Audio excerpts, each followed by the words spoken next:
Depois a gente vai explicando com calma.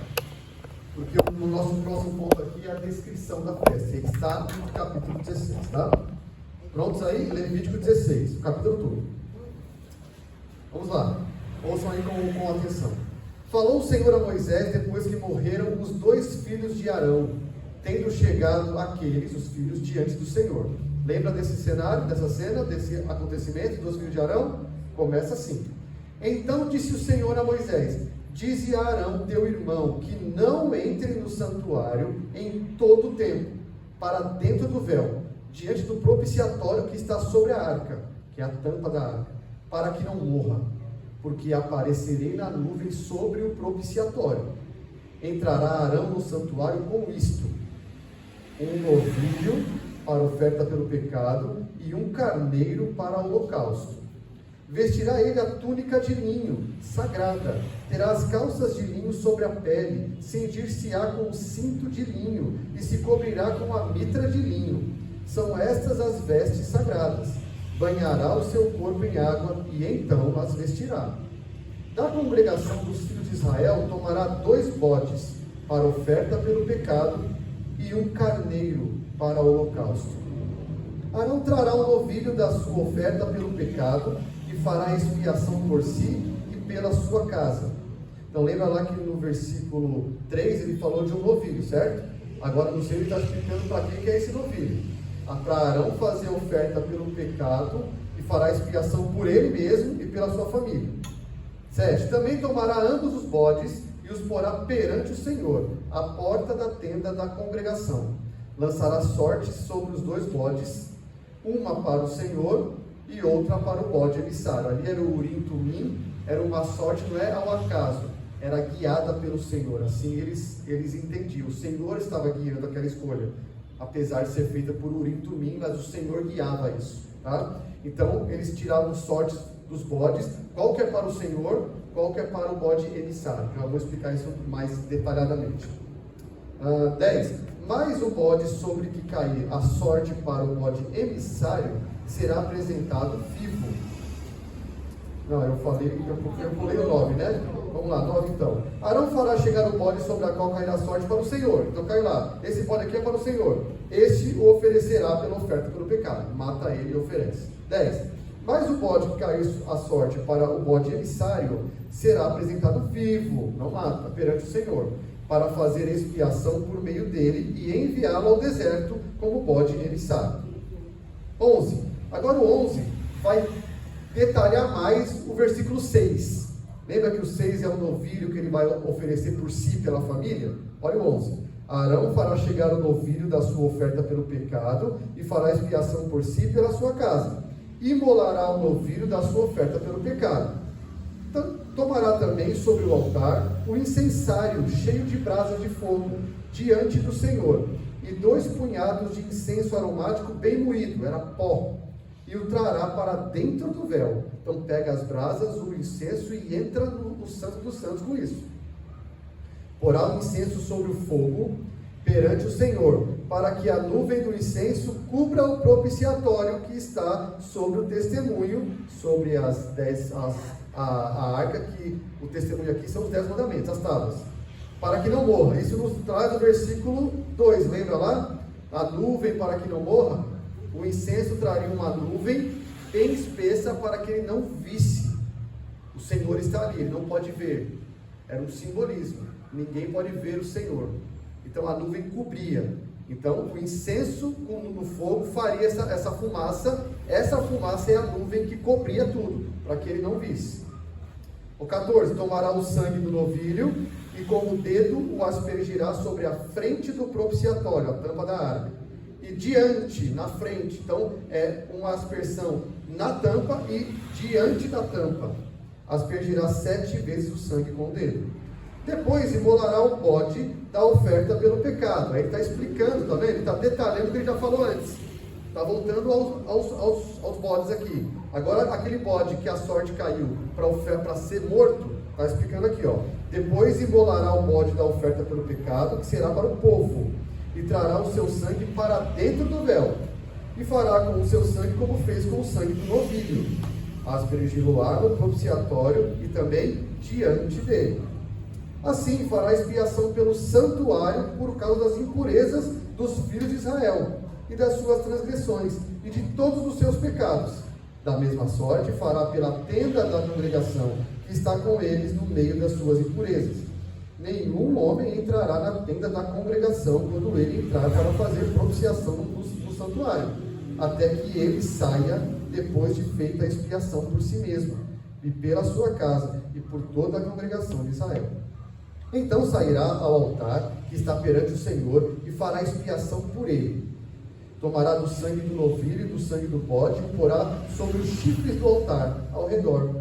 Do sangue aspergirá com o dedo 7 vezes sobre o altar, e o purificará, e o santificará das impurezas dos filhos de Israel. Lembra que 7 significa completude, né? 7 é um número importante, é completude.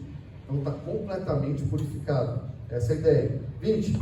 Havendo, pois, acabado de fazer expiação pelo santuário, pela tenda da congregação e pelo altar, então fará chegar o bode vivo. Só agora ele pode lidar com o bode vivo.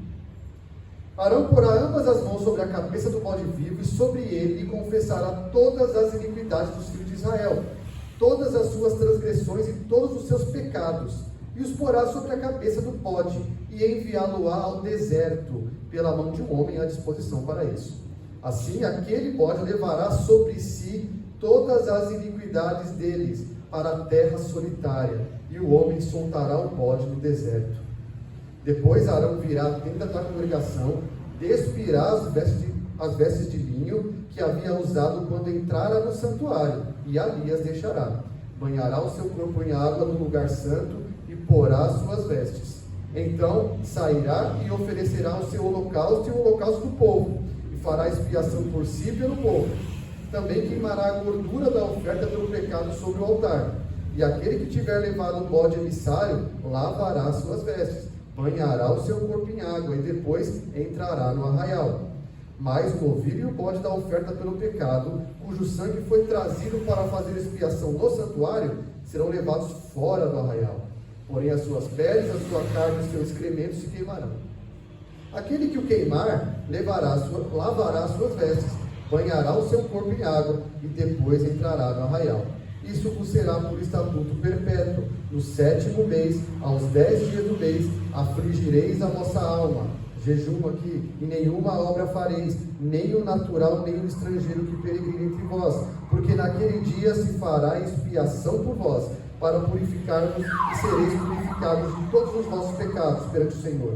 É sábado de descanso solene para vós outros, e afligireis a vossa alma. É estatuto perpétuo. Quem for ungido e consagrado para oficiar como sacerdote no lugar de seu pai, fará expiação, havendo posto as vestes de linho, as vestes santas. Fará expiação pelo santuário, pela tenda da congregação e pelo altar. Também a fará pelos sacerdotes e por todo o povo da congregação. Isto vos será por estatuto perpétuo, para fazer expiação uma vez por ano pelos filhos de Israel, por causa dos seus pecados. E fez Arão como o Senhor ordenara a Moisés. É sangue demais, né, gente? Você imagina isso? A quantidade de sangue, o cheiro, a quantidade de bicho, a quantidade de imolação ali, né? Enfim, esse era o rito. Vamos entrar nisso agora? Então vamos lá. Descrição. Tem que se lavar. Lavagens e sangue. Lavagens e sangue.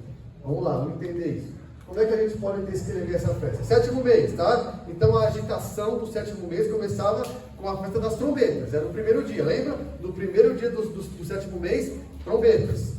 No 10º dia, Israel celebrava o Yom Kippur, o dia da expiação, dia 10 do mês de Tsiri, né? Era uma celebração que tinha tamanha reverência a ponto de ser chamada o dia. Isso é importante. Israel esperava o dia. Então, era a festa das festas. O dia. Ao longo dos séculos foi aclamado como o maior dos dias sagrados para Israel, porque levava Israel para um lugar santíssimo. Só uma vez por ano o sumo sacerdote podia entrar no Santo dos Santos. Era neste dia, né? Para se encontrar com Deus. Então era um dia muito sagrado, né? é o dia em que o sumo sacerdote fazia isso, era muito esperado, tá? E a prescrição para a festa começa, é introduzida com uma breve, porém uma história triste, que eles deveriam se lembrar, né? Falou o Senhor a Moisés, 16:1, depois que morreram os filhos de Arão, tendo chegado aqueles diante do Senhor. Qual foi a história rapidinho aqui? Nadab e Abiú levaram fogo estranho para o Senhor. O Senhor não tinha ordenado que eles fizessem aquilo. Eles levaram um tipo de fogo que o Senhor não prescreveu. E eles morreram, foram fulminados ali porque eles fizeram o que o Senhor não tinha ordenado. O julgamento foi rápido para eles, porque Deus era santo e exigia ser honrado como tal por seu povo, especialmente pelos sacerdotes. Vocês têm que fazer conforme eu prescrevi, não é da sua cabeça que você me adora, não é como você acha, é como eu prescrevi. O motivo então imediato para esse dia, para o rito do dia da expiação, é como que o sacerdote tem que chegar até mim. Esse é o motivo. Lembra lá que nós lemos? Não vai chegar de qualquer, não é para entrar a todo tempo, é para entrar assim. Por quê? Porque os filhos de Arão fizeram o que não era para ser feito. Então, como é que o sacerdote tinha que entrar agora para oferecer o sacrifício ao Senhor? Para que ele tinha que entrar ali? Deus disse lá em Levítico 10:3, depois da morte dos filhos de Arão, mostrarei minha santidade naqueles que se chegam até mim, e serei glorificado diante de todo o povo. Então a minha santidade está em jogo aqui. E Arão se cala depois que os filhos morrem. Isso é espantoso. Então aqueles que oficiavam o culto tinham que ser zelosos e não se aproximarem de Deus de qualquer maneira. Santidade de Deus era muito importante para essa festa, era uma âncora para essa festa. Deus é santo, nós não podemos chegar de qualquer maneira diante de Deus. Então o dia da expiação era o clímax desses procedimentos de sacrifício do tabernáculo no ano. Era o dia anual da purificação. Quantas vezes nós não lemos, né? Para se purificar, lava, se purifica para fazer expiação. Era o dia da limpeza cerimonial de todo o povo, mas não só do povo, do tabernáculo também. Então era um dia muito esperado. O Senhor vai limpar as impurezas do povo e de tudo. E esse dia incluiu o quê? Ofertas pelo pecado, ofertas queimadas, oferta pelo pecado do sumo sacerdote e da sua casa, 2 ofertas pelo pecado do povo, oferta abatida pelo pecado, oferta pelo pecado do bode expiatório. Olha quanta oferta pelo pecado. Essas cerimônias então dão testemunho de quê? A extensão do pecado do povo. Percebe? Está tudo manchado. É isso que a cerimônia dizia. Está tudo contaminado. É um dia que celebrava essa purificação de tudo que era imundo e ensinava que todos e tudo, sem exceção, foram contaminados pelo pecado e precisavam de purificação para estar diante de Deus. Então todas as ofertas pelo pecado serviam tanto para purificar as pessoas quanto o local. A ideia é que em Adão, quando acontece a queda em Adão, quem que sofre? Tudo, não é? A terra geme por causa do pecado de Adão. Então não só o Adão, mas o local de habitação. Lembra que o tabernáculo, ele era adornado de modo a parecer como um jardim, a habitação de Deus. Está tudo contaminado. Desde o pecado em Gênesis 3, tudo se contaminou. E aqui neste dia, tudo era purificado simbolicamente. Tudo e todos. Pessoas e local. Então, os primeiros itens a serem purificados, qual era? Sacerdotes. Tá? Eram os instrumentos físicos do sistema sacrificial. Arão e os outros sacerdotes, contaminados tanto pelos seus próprios pecados, como pelo envolvimento do sacrifício pelos pecados do povo. Então, ele não somente se oferecia ali, não somente se oferecia sacrifícios pelo povo, para purificar os pecados do povo, mas primeiro, lembra lá? Arão, você tem que oferecer sacrifício pelo seu pecado primeiro. e pelos da sua casa. Tá? O sacerdote que vai oficiar isso tem que se purificar primeiro. Então Arão precisava fazer expiação por si e por toda a sua família. Só então ele era apto para fazer expiação, o rito para o povo e para o local. Tá? Arão devia se preparar, lembra lá, com um banho cerimonial, ele deveria se lavar, e em seguida ele vai vestir trajes sagrados, né? Tudo de linho, roupas de baixo, cobertas por uma túnica. Não era essa daqui ele tirava. Essa roupa aqui é uma roupa muito gloriosa, era uma roupa mais simples, de linho, ele não tinha essa roupa para oficiar. Ele tirava essa e vestia de linho, tá? Era uma roupa mais simples, tá? Para ele oficiar esses sacrifícios. O turbante, né, era adornado com uma lâmina de ouro aqui, e aqui estava escrito santidade ao Senhor. Aqui tem uma placa aqui, ó, não dá para ver direito, vai ter uma placa, santidade ao Senhor. Essa roupa do sumo sacerdote. Mas para oficiar neste dia, ele tirava essa roupa gloriosa, ele se despia dessa roupa de glória, ficava com uma roupa mais simples. É uma humilhação também, ele é pecador. É isso aí, tá? Então, uma vez devidamente vestido, aí sim ele entra na área como novilho, que seria abatido mais tarde, para oferta pelo pecado dele, Arão, sumo sacerdote, e da sua família, tá? Então aqui nós temos um sumo sacerdote vestido, mas no dia da expiação, ele tirava essa roupa mais pomposa e ficava com as roupas de linho. Os outros levitas que também ministravam no tabernáculo, e posteriormente no templo, também precisavam ser purificados, né? O assistente do sacerdote, por exemplo, que levava o bode expiatório até o deserto, lembra? Ele tinha que se purificar quando voltasse.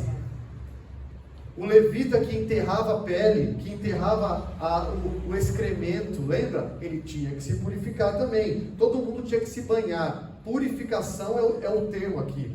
E os ambientes também precisavam ser purificados, né? A purificação do tabernáculo e do povo. Olha só, o lugar santíssimo, a tenda da congregação, toda a mobília devia ser purificada. Aqui a gente tem um corte, né? Como se tirassem as cortinas aqui. Você tem o altar do holocausto, a bacia de bronze, aí ele entra. Aqui você tem o lugar santo, e aqui tem o véu, que aqui tem o santo dos santos. Aqui onde tem a arca, onde está dentro da arca lá o testemunho, a vara de Arão e o maná. Uma vez por ano ele poderia entrar aqui, ó. Aqui era um lugar santo. Ali era o santo dos santos. Era aqui onde ele acendia o incenso, que a fumaça nublava tudo para que ele fizesse as aspersões lá, né, aspergia com sangue. Então, eram esses ambientes aqui, tá? Esses ambientes tinham também que ser purificados. Isso mostra que a realidade do pecado, como eu disse, tomou tudo, inclusive o local. Sangue devia ser aspergido ali como símbolo de purificação do local também, tá? Era necessário que os sacrifícios fossem oferecidos também pelo povo, ofertas a favor do povo, para que o povo também fosse purificado da sua culpa e aplacassem a ira de Deus. Então, essa cerimônia é uma cerimônia com 2 bodes. Já vou falar mais sobre essa cerimônia aí. Lançava-se sorte, um ficava o bode que ia ser morto ali, e o outro iria para o deserto, depois de terem recebido simbolicamente os pecados do povo com as mãos na cabeça do bode expiatório, tá? Esse bode aqui, deixa eu ver se eu estou aqui, vou ficar aqui. Falar um pouco desse bode expiatório aí, né? Algumas traduções, eu não sei se a sua Bíblia está aí, Azazel, tem aí em alguma Bíblia, o bode Azazel. É um termo que usa ali para bode emissário, bode expiatório, tá? Azazel, o termo ali hebraico é o bode que vai embora, o bode que parte. Algumas traduções, algum significado também pode ser o bode que vai para um terreno áspero, uma região tinha uma crença de demônios, uma região onde habitava demônios. Ele ia para essa região, ele ia para um lugar árido. essa ideia, mas é o bode que parte, essa ideia, tá? Então o bode para o Senhor era uma oferta pelo pecado do povo, que devia ser imolado pelo sumo sacerdote em favor do povo. Então esse bode que fica, tem os dois ainda, esse primeiro vai ser morto em favor dos pecados do povo, tá? O bode emissário era mantido vivo, daqui a pouco ele vai ser mandado para o deserto. A finalidade então era diferente, mas ambas tinham o conceito de expiação.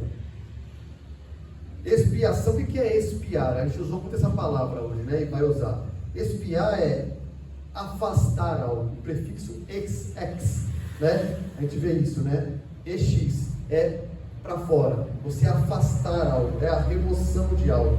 Em termos bíblicos, expiação é remoção, afastamento de algo por meio do pagamento de uma oferta, de uma penalidade. Então algo é afastado porque eu fiz uma oferta, porque eu paguei um preço. O que é afastado aqui no caso? Pecado. Qual é o preço? O sangue do animal, ou o próprio animal, tá? E a expiação que nós lemos envolvia muito sangue, não é? O animal sacrificado tomava o lugar dos culpados.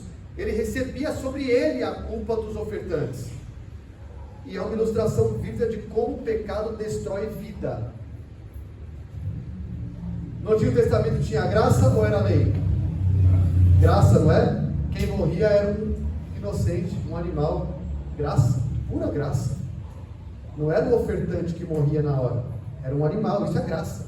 No Antigo Testamento. E você vê que, mesmo assim, pecado traz morte, ainda que de um animal. Era essa a mensagem. Olha o que o pecado traz, tá? Então o sumo sacerdote, depois, antes de mandar o bode emissário, então ele sacrificava o bode. Antes de mandar o bode emissário para o deserto, ele fazia o quê? Ele mergulhava o dedo e o recipiente com sangue, tanto do novilho, depois do bode. Primeiro aí para ele, né? Ele entrava aqui com uma vasilha de sangue do novilho, brasas e o incenso. Acendia o incenso, fumaça, ele não podia ver, ele molhava o dedo, colocava em cima da arca e diante da arca, para purificar o local santo. Aí ele saía desse local, fazia a mesma coisa aqui, purificava esse local também antes aí do Santo dos Santos. Ele aspergia, tá? Então ele pegava o bode, recolhido o sangue do bode e repetia agora nesse local. Então aqui era o sangue do novilho, aqui era o sangue do bode, mas ele fazia a mesma coisa, 7 vezes, né? A aspersão do sangue no lugar santíssimo, imagina a sujeira, o cheiro, né? Ficava sujo de sangue, gente. Era assim, o autor que nós estamos nos baseando aqui diz que era uma coisa proposital mesmo, intencional, para fazer expiação pelo lugar santíssimo, por causa da impureza das pessoas. Era para ficar sujo mesmo, para mostrar essa realidade de impureza e que o Senhor estava purificando com sangue. A contaminação do pecado tinha saturado tudo ali. Então esse dia transmitia essa mensagem. O pecado destrói a vida em todos os níveis. A mensagem não poderia ser mais clara, né? Deus purifica o pecado com sangue. Isso está claro nesse dia. Purificação de pecado é só por meio de sangue inocente. Os animais eram inocentes, mas eles faziam, o sangue deles era usado para limpar simbolicamente tudo e todos, tá? Mais adiante na história de Israel, o sumo sacerdote, você já deve ter ouvido isso, entrava no Santo dos Santos com uma corda amarrada. Já ouviram falar disso? Já. Com uma corda amarrada e alguns sinos, porque era um local de tanto temor, porque Deus está ali, que se ele fizesse algo errado, ele era fulminado. Se parassem de ouvir os sinos, morreu. Pode trazer de volta. Porque ninguém podia entrar lá para pegá-lo. Então amarrava a corda e ele entrava. E se acontecesse alguma coisa, puxa, que o cara morreu. E é um local muito sério para se estar. Não é de qualquer jeito que se pode estar lá. Isso. É isso aí, Zacarias lá em João Batista, é isso aí. Então, quando saía do lugar santíssimo, como eu disse, o sumo sacerdote repetia o ritual do lugar santo, né? Esse túmulo maior aqui do tabernáculo, que também estava contaminado pelo pecado. E aí ele saía, se afastava mais, ia diante do altar, no pátio aqui, ele repetia o ritual de sangue, e aí, para purificar o altar, lembra? Aspergia o altar 7 vezes, tudo devia ser aspergido com sangue para purificar pecados, tá? Então, vamos falar um pouco desse bode expiatório, tá? Depois desse rito concluído, chegou a vez do bode expiatório, tá? Ele purificou tudo que está aqui dentro, aí chega lá o bode que tá vivo ainda. O que ele fazia? Colocava as mãos sobre a cabeça do bode e confessava sobre ele todas as iniquidades dos filhos de Israel. Então, as iniquidades caíam sobre o bode, simbolicamente. Hã? A cena é estranha, pois é, deve ser esquisito. É claro que ele não falava cada pecado, né? Ele devia ser uma oração muito geral assim: Senhor, nós confessamos todos os nossos pecados, todos, e coloca no bode.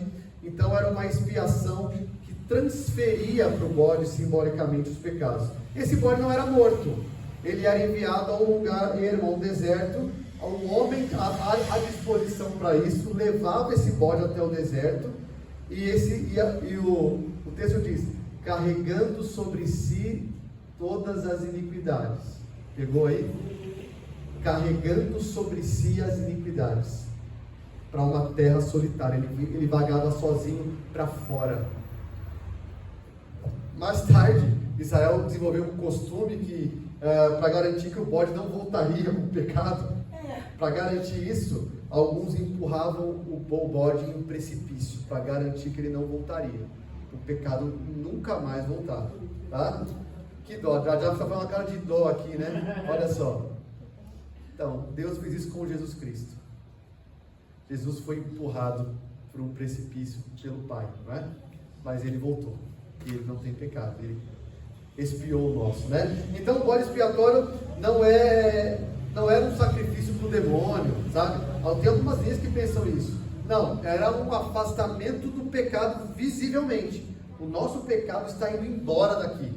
É essa a ideia, tá? É um banimento do pecado para longe do povo que agora está purificado. É um sacrifício de expiação. O que é expiar? Afastar. É isso. Expiar é afastar, tá? Então, era uma sombra do dia em que para sempre o pecado seria afastado da humanidade. Olha a sombra aí. Só que isso tinha que fazer quantas vezes? Todo ano, uma vez todo ano tinha que fazer isso, tá? A culpa pelo pecado aqui não voltaria. O bode não volta para o acampamento. Então o fato é que o ritual de banimento aqui do bode expiatório garantia a Israel de modo visível que a culpa foi eliminada, foi banida do nosso arraial. E o dia da expiação, aqui encerrando essa parte da descrição, que é a parte mais longa de hoje, era o único dia do calendário onde jejum era exigido, né? Lembra lá no Novo Testamento que o fariseu falou assim: eu jejuo 3 vezes por dia? Eu não lembro agora, eu jejuo tantas vezes. Só era preciso uma. Pelo calendário, a exigência era uma vez por ano. Então os fariseus faziam mais do que era exigido, para mostrar santidade, né? Mas veja, era uma vez por ano, tá? Então, o versículo 29 e o 31 diz: afligireis a vossa alma. Isso indica jejum, humilhar-se perante Deus, abster-se de algumas coisas comuns da vida e do trabalho. O que mais que era o dia da expiação? Era um dia de sábado de descanso. Era o que? O Shabbaton, lá em hebraico. A ideia é que ele está enfatizando o descanso aqui. É o descanso dos descansos, né? É um descanso especial. É um santo lamento pelo pecado. Um dia de perdão muito abrangente. Todo aquele dia era separado para considerar os pecados da nação toda. Eles deviam buscar o perdão nesse dia para que não sofressem a ira de Deus. E o dia da expiação deveria ser repetido todos os anos. Então a perpetuidade desse evento era um sério lembrete ao povo de que seus atos de contrição, o sacrifício de animais e a purificação ritual do santuário não eram suficientes para solucionar o pecado de forma permanente. É todo ano.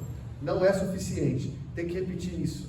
Esse rito não é suficiente para toda a sua vida. É anualmente agora.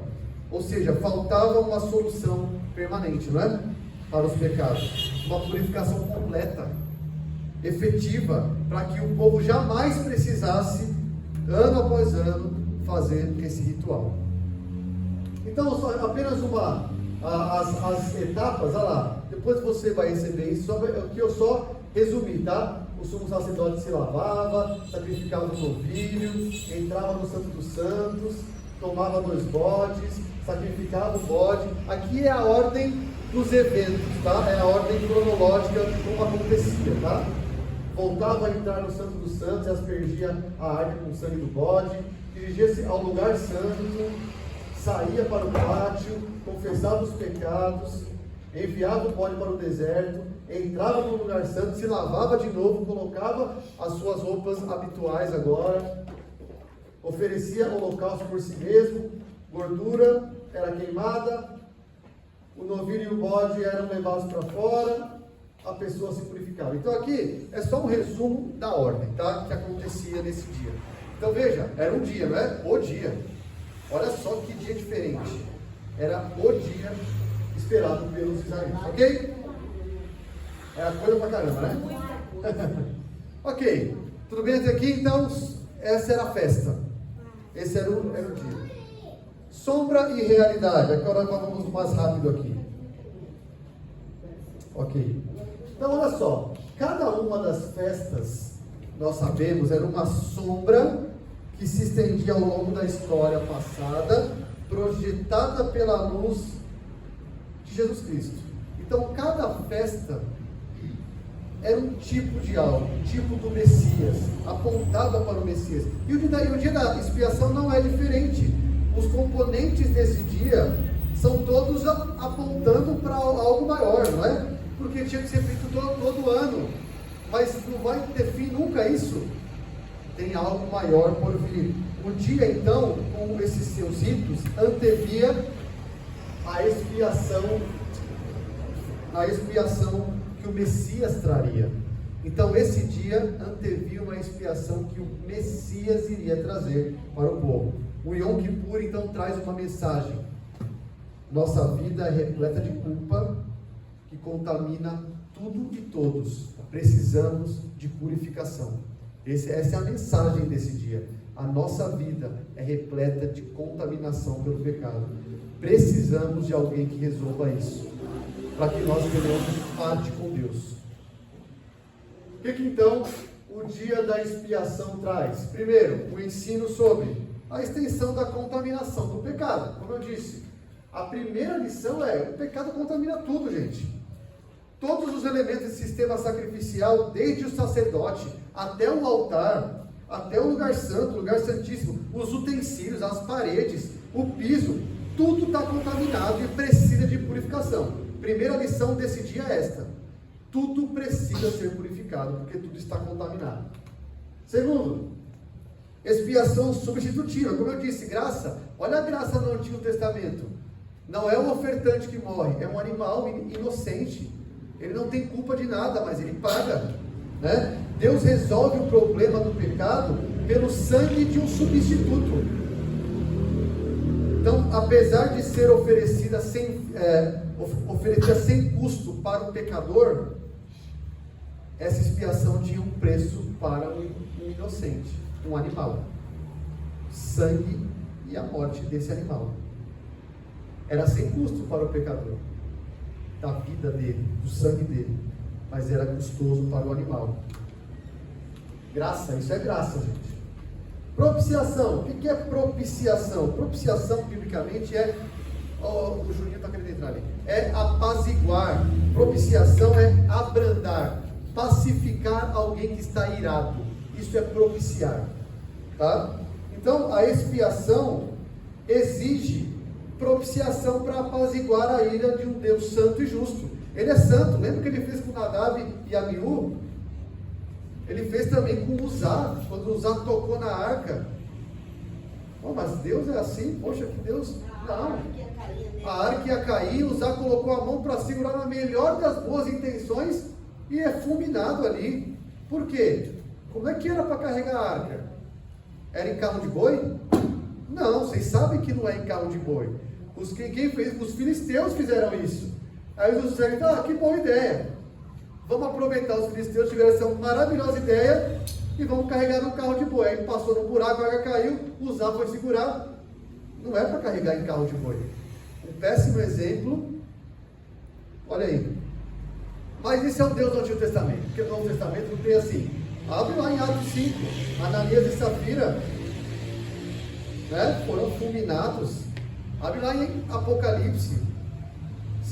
As cartas de Jesus, se não resolverem isso aí, eu venho contra vocês.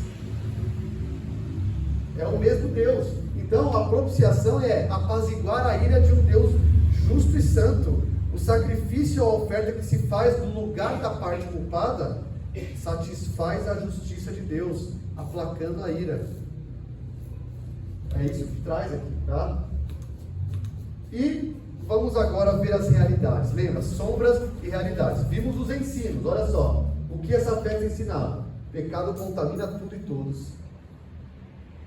Deus afasta o pecado por graça, porque é outro no seu lugar, um animal, o sangue de um animal, e Deus aplaca a sua ira com a morte, com o sangue de outro. Agora, isso eram sombras. Qual é a realidade? Os sacrifícios. Qual é a realidade dos sacrifícios? Então, todas as cerimônias do Yom Kippur, toda a purificação, todos os rituais, todo o sangue e morte, não eram capazes de remover um pecado sequer. Como assim? Aí você... Pois é, o dia era um tipo de uma redenção, o dia estava trazendo uma esperança para uma redenção maior. Havia um sacrifício superior, oferecido por um sacerdote superior, num lugar superior de expiação. Em última análise, o adorador israelita tinha que crer no que estava prefigurado ali. O sangue de um animal não pode cobrir o meu pecado. Isso está me fazendo crer naquele que cobrirá. Fé no Messias, fé no Redentor, fé no ser humano que traria aquela realidade de forma completa. Então, em última análise, a morte de um animal não tinha poder de expiar pecados de um ser humano. E um sacerdote impuro, corrupto, não podia por si mesmo fazer expiação por outros. Mas tudo isso ensinava, estava em um processo de ensino para o povo, do que viria. E agora vamos ler Hebreus. Então, mas naquele momento eles não tinham essa ideia. Então, eles cumpriam o que Deus cumpriam, certamente, mas certamente. Não sei, né? Lógico, eu não posso afirmar, mas não sei se era assim. Isso tudo é para nos ensinar o que vai acontecer. Não sei se tinha esse pensamento. Tinha que ter em algum nível, porque a salvação sempre foi pela fé no Cristo. Senão a salvação seria pela obediência aos rituais. E não era isso, era a fé no Cristo. Então, algum nível de consciência sobre haverá alguém, há algo superior a isso que está sendo simbolizado aqui, algum nível disso deveria haver. Eu sei que é um escuro isso, é nublado, mas algum nível tinha que ter. Senão ninguém foi salvo por fé no Antigo Testamento, só por cumprir sacrifício. A gente tira a salvação pela fé do Antigo Testamento, e aí tem um problema. Não é? Vamos lá, Hebreus 9.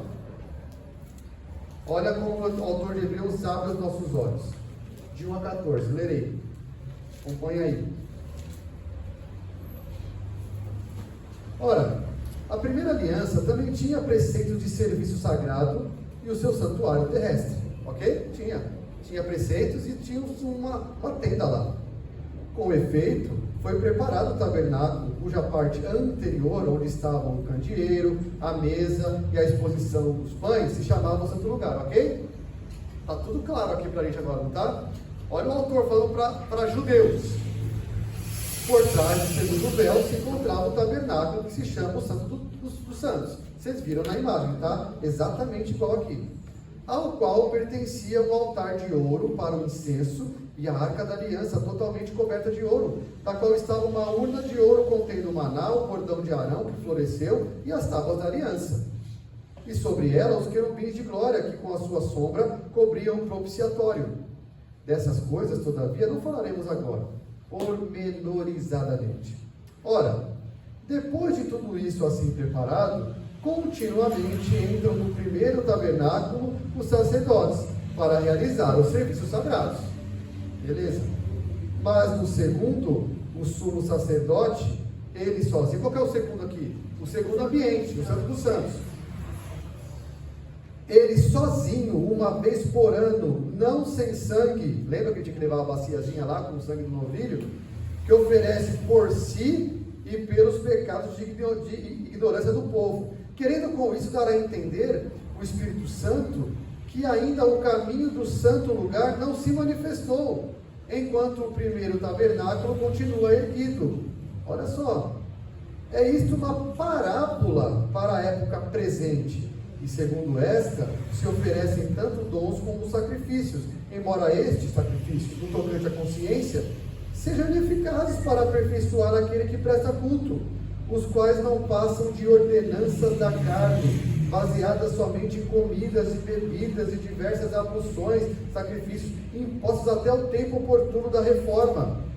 Quando, porém, veio Cristo, o Messias aqui é a palavra, como sumo sacerdote dos bens já realizados, mediante maior e mais perfeito tabernáculo, não feito por mãos, quer dizer, não dessa criação, não por meio de sangue de bodes e de bezerros, mas pelo seu próprio sangue, entrou no Santo dos Santos uma vez por todas, tendo obtido eterna redenção.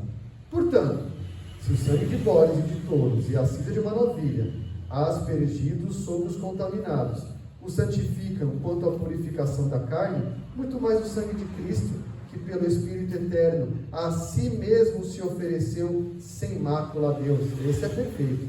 Purificará a nossa consciência de obras mortas para servirmos ao Deus vivo. Veja, o que aquele sangue purificava? O corpo. Purificava a carne, mas não purificava a consciência. Ainda tinha a consciência de pecador, não que nós não tenhamos, claro, mas ainda tinha uma consciência inacabada, incompleta, era incompleto. É isso que o autor está dizendo aqui. Mas Cristo veio, ele é o sumo sacerdote, ele entra no Santo dos Santos. Então, o autor de Hebreus explica aqui que as ofertas ali não eram capazes de purificar a consciência do adorador. Os sacrifícios no dia da expiação não tinham o poder de tornar a pessoa pura por dentro, onde o fermento do pecado estava lá. Era preciso um sacrifício e um sacerdote maior. Jesus é esse, que não por meio de sangue de bodes e de bezerros, mas pelo seu próprio sangue, entrou no Santo dos Santos, uma vez por todas, tendo obtido eterna redenção. Olha que curioso, que curiosa essa ideia. Cristo oferece um sacrifício maior. Ele se entrega a si mesmo como o sacrifício sem mácula a Deus. Lembra que na Páscoa ele foi avaliado? Não acharam nele pecado algum. Ele é o cordeiro sem mancha. Esse sacrifício purifica a nossa consciência dos pecados. Então, a gente tinha ali no Antigo Testamento uma sombra e uma consciência ainda incompleta sobre o que estava acontecendo. Mas eles criam, mas ainda estava nublada a consciência sobre pecado e sobre aquilo. Cristo resolve isso de uma vez por todas. Agora olha a realidade. Então essa que nós vimos sobre a realidade do sacrifício. Como é que Jesus cumpre essa festa? Ele é o sacrifício perfeito. Ele é o sacrifício. O sangue dele remove pecados. aquele monte de sangue nesse dia foi resumido a um sangue de uma pessoa só, o Cordeiro de Deus sem defeito. Então, o sacrifício perfeito é Jesus Cristo. Ele engloba todos aqueles sangues no sangue dele. Mas agora, o sangue dele obtém eterna redenção. Não precisa mais uma vez por ano. É para sempre. É de uma vez por todas. Um problema, exemplo, da missa do catolicismo romano, é que na missa, quando se tem a Eucaristia, o sangue é transformado, segundo a doutrina deles, no sangue de Jesus. Quando o padre oferece ali e faz os seus ritos, eles creem que há uma transformação de substância ali. O vinho se transforma no sangue mesmo. Então Jesus, novamente, o sangue de Jesus, toda a missa é oferecido. Jesus, toda a missa é sacrificado. Isso vai contra Hebreus. É de uma vez por todas ou não é? Se é, essa doutrina da transubstanciação, transforma a substância, não é válida. Por isso que a Eucaristia ou a ceia católica, para nós, é uma afronta à obra de Cristo. É um erro crasso, muito crasso. Purgatório também, mas não entra aqui, né? Porque, claro, o purgatório também afronta a obra de Cristo. Ele salvou ou não salvou? Tem que ficar em um local esperando os fiéis rezarem para que ele saia de lá. Então o sangue de Cristo não foi eficaz. Precisa da oração da igreja, né? Também é uma doutrina que confronta a expiação de uma vez por todas de Cristo. A outra realidade é o sumo sacerdote. Lembra que lá, eu coloquei uma citação aqui, no dia da expiação, era sobre o propiciatório que o sumo sacerdote aspergia o sangue das ofertas de purificação, a fim de obter expiação para si mesmo e para o povo. Agora, Deus enviou Jesus como propiciatório de expiação. Enquanto o propiciatório, que é a tampa da arca, ficava escondido no lugar santíssimo, Jesus morreu em público para todos verem. Essa mudança de local anuncia que a morte de Jesus obtém expiação para todos que crerem nele. Então aqui recordando aquela aspersão do sangue sobre o propiciatório. Mas veja, como é que Jesus cumpre o sacerdote perfeito? O sacerdote, Arão, era uma sombra de um sacerdote maior. Primeiro, quando ele se despia da sua roupa de glória para uma roupa mais simples, ele nos lembra que Cristo se despiu da sua glória, tal como o sumo sacerdote se despia da sua roupa gloriosa e se humilhava para fazer expiação. Em Filipenses 2 diz que ele deixou a sua glória, ele se despiu da sua glória para fazer expiação por nós. Ele vai cumprir agora o sumo sacerdote. Hebreus 10, 1 a 4, veja aí. Ora, visto que a lei tem sombra dos bens vindouros, não a imagem real das coisas, nunca, jamais pode tornar perfeitos os ofertantes, como os mesmos sacrifícios que ano após ano, perpetuamente lhes oferecem. De outra sorte, não teriam cessado de ser oferecidos, porque os que prestam culto, tendo sido purificados uma vez por todas, não mais teriam consciência de pecado. O que está falando aqui? Pessoal, os ofertantes também precisam de purificação ano após ano. Então era uma coisa de sombra ainda, não era a realidade, porque senão fazia uma vez só e teria parado. Não, é todo ano. 3, entretanto, nesses sacrifícios faça recordação de pecados todos os anos, porque é impossível que o sangue de touros e bodes remova pecados. Olha o que eu estou dizendo, é impossível. Agora vai no versículo 10. Nessa vontade é que temos sido santificados, mediante a oferta do corpo de Jesus, uma vez por todas. Ora, todo sacerdote se apresenta dia após dia a exercer o serviço sagrado e a oferecer muitas vezes os mesmos sacrifícios que nunca jamais podem remover pecados. Jesus, porém, tendo oferecido para sempre o único sacrifício pelos pecados, assentou-se à destra de Deus, aguardando daí em diante, até que os seus inimigos sejam postos por estrado dos seus pés, porque com uma única oferta aperfeiçoou para sempre quantos estão sendo santificados. A ideia aqui, olha que interessante isso. O sacerdote ia ano após ano, né? Não parava, dia após dia. Ele sacrificava.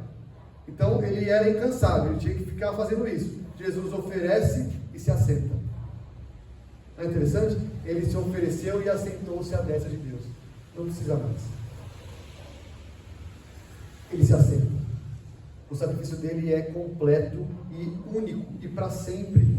Então o sacerdócio não está mais ativo, né? A obra foi consumada. Ele, Jesus, é o sacerdote. E outra, após realizar todo o rito de expiação, lembra que o sumo sacerdote tinha que se lavar e colocar de volta a sua roupa gloriosa. Ressurreição. Quando ele morre, Jesus, ele tira a sua glória, se despe, ele faz expiação pelo pecado, e depois ele faz o quê? Ele ressuscita com o corpo glorioso. Ele agora é revestido de glória, tal como o sacerdote era de novo. O sumo sacerdote era revestido de novo com a sua roupa gloriosa. Jesus cumpre o sumo sacerdote. E o último cumprimento aqui, os bodes. O primeiro bode tipificava Cristo. Qual era o primeiro bode? Expiar pecado pelo povo, não é? Jesus Cristo. Ele é o primeiro bode, sacrificado como oferta pelos pecados. E o bode emissário, o bode expiatório? Tipificava Cristo também, que carregou em seu corpo sobre o madeiro nossos pecados, e sofreu e morreu sozinho, fora do arraial. Hebreus diz que ele morreu fora da cidade, não foi isso? Por que ele morreu dentro de Jerusalém? Porque ele expiou nossos pecados e foi mandado para fora do arraial. Jesus sai e expia ali os nossos pecados. O segundo bode, o expiatório, ele era enviado ao deserto, carregando sobre ele as iniquidades do povo para uma terra solitária. Então Jesus é tanto o sacerdote, quanto é o sacrifício também, tanto dos novilhos quanto dos bodes, prefigurados nesse dia aqui. Ele foi o sacrifício que apaziguou a ira de Deus. Quem matou Jesus? Deus o Pai. Morreu o Filho. Deus o Pai morreu o Filho, porque Deus se ira contra o pecado, contra o seu pecado. Mas para você não receber a ira de Deus, o Filho recebeu. Essa é a substituição na cruz. Jesus, então, nele há propiciação, apaziguamento da ira e expiação, afastamento do pecado. Deus agora está satisfeito e o pecado está removido em uma pessoa, Jesus Cristo. E olha lá o que diz Isaías 53, 4 a 7, famoso texto. Olha como nos remete claramente para o dia da expiação, gente. É impressionante os termos. Isaías 53, 4 a 7. Certamente ele tomou sobre si as nossas enfermidades e as nossas dores levou sobre si, e nós o reputávamos por aflito, ferido de Deus e oprimido, mas ele foi traspassado pelas nossas transgressões e moído pelas nossas iniquidades. O castigo que nos traz a paz estava sobre ele, e pelas suas pisaduras fomos sarados. Todos nós andávamos desgarrados como ovelhas, cada um se desviava pelo caminho, mas o Senhor fez cair sobre ele a iniquidade de todos nós. Lembra o bode ou não lembra? É sobre ele. Ele foi oprimido e humilhado, mas não abriu a boca, como um cordeiro foi levado ao matadouro, e como ovelha muda perante os seus tosqueadores, ele não abriu a boca. Olha que impressionante essa ideia. Se você entende o dia da expiação, o Isaías 53 se abre de entendimento. É por isso que quando eu falo aqui, eu tenho falado isso nos domingos de manhã, sobre evangelização, quando você fala assim, Jesus morreu por você, isso não comunica. Concorda? As pessoas não têm esse pano de fundo. O que é morrer por mim? Não entendi. O que é morrer por... alguém pode até brincar e falar, azar dele, eu não pedi. Por quê? Porque não tem esse pano de fundo. O que é morrer por você? Lembra do dia da expiação. Lembra do Cordeiro da Páscoa. Nós precisamos explicar um pouco mais o que é Jesus morreu por você. Irmãos, tenho certeza disso. Eu diria que a maioria de católicos, de cristãos, não sabem o que significa Jesus morreu por você. Porque não tem esse entendimento de um animal substituto, sangue substituto no meu lugar, para apaziguar a ira de Deus e para remover o meu pecado. Nós precisamos explicar um pouco mais isso, para nos fazermos entendidos. E agora, o último ponto aqui, que é só um slide, olhando para frente. O que essa festa nos faz olhar para frente? Observar essa festa implica nós nos inclinarmos para frente, para o cumprimento da redenção que ainda está por vir de forma completa, tá? Nós celebramos o dia da expiação que já se realizou por meio de Cristo. Não fazemos mais ofertas de expiação, não temos mais isso, não precisa, mas nós aguardamos ainda por outro o dia, não é? O dia. Que dia é esse? É a volta de Cristo, quando seremos plenamente transformados e livres de fato, de toda a contaminação. Nós ansiamos por esse dia, não é? Maranata, volta, Senhor Jesus, porque nós estamos ainda com a presença do pecado, nós ainda pecamos. O povo de Deus e o cosmos, o ambiente, não só o povo, mas o ambiente que vivemos, espera a libertação definitiva da contaminação do pecado. Nós, seguidores de Jesus, ansiamos por outro dia, que todo o universo será purificado da contaminação e tudo que o pecado destruiu será restaurado. Vamos lembrar um pouco das festas? Pentecostes deu o poder necessário para que nós colhamos, não é? Para que a colheita seja feita. Trombetas, nós proclamamos a mensagem: o rei está aqui, arrependam-se, reúnam-se, povo de Deus. Mas ainda não foi completa. O dia da expiação, então, é redenção pessoal. Quem é exposto ao Evangelho e crê, o dia da expiação se realiza nessa pessoa. O pecado dela está expiado, afastado, e a ira de Deus sobre essa pessoa está apaziguada. Isso aconteceu conosco. Quando você creu, a ira de Deus sobre você foi tirada. Deus foi satisfeito. No último dia você não receberá a ira de Deus, porque o Cordeiro recebeu no seu lugar. E o pecado está afastado agora. O pecado não te culpa mais. Essa é a ideia. Não tem mais culpa. E não vai voltar. O bode foi empurrado no precipício. Só que ainda pecamos. É esse dia que a gente anseia. O dia que a gente não vai pecar mais. Porque nós somos transformados, né? E então, nós vamos descansar. Porque Cristo vai destruir tudo. Vai colocar todos os inimigos debaixo dos pés. E então nós veremos de fato um dia glorioso, o dia maior do que o dia da expiação para o judeu. É isso, dia da expiação. Bonito dia, não é? Sanguinário, é um dia cheio de sangue. Então assim, uma coisa que eu costumo falar, a gente fala assim: a gente precisa gostar do culto. Pessoal, vocês acham que o pessoal de Israel gostava do culto? Como é que era o culto? Era sangue.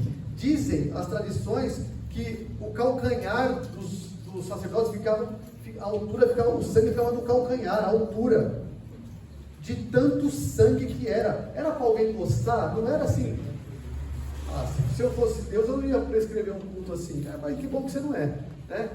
Deus prescreveu um culto assim, era para ser assim. Criança via também, porque isso já estava ensinando.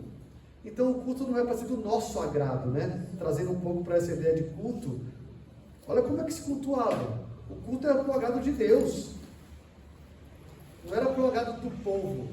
É Deus que tem que se agradar. E quando nós entramos aqui a cada domingo, nós só podemos estar aqui falando com Deus, orando, cantando, e isso tudo é recebido por quê? Porque você está com o coração bonzinho? Não.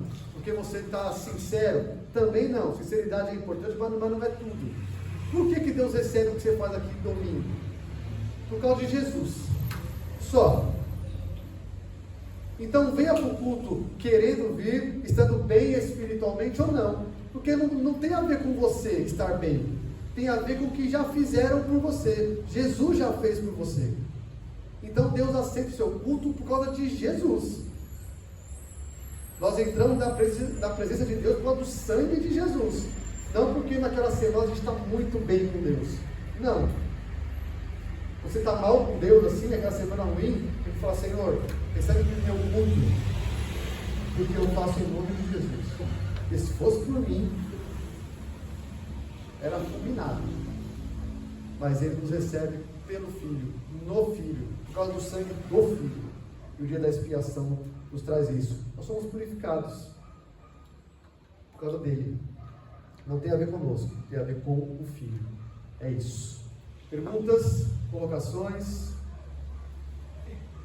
Muito sangue, né? Vamos ficar em pé então e encerrar.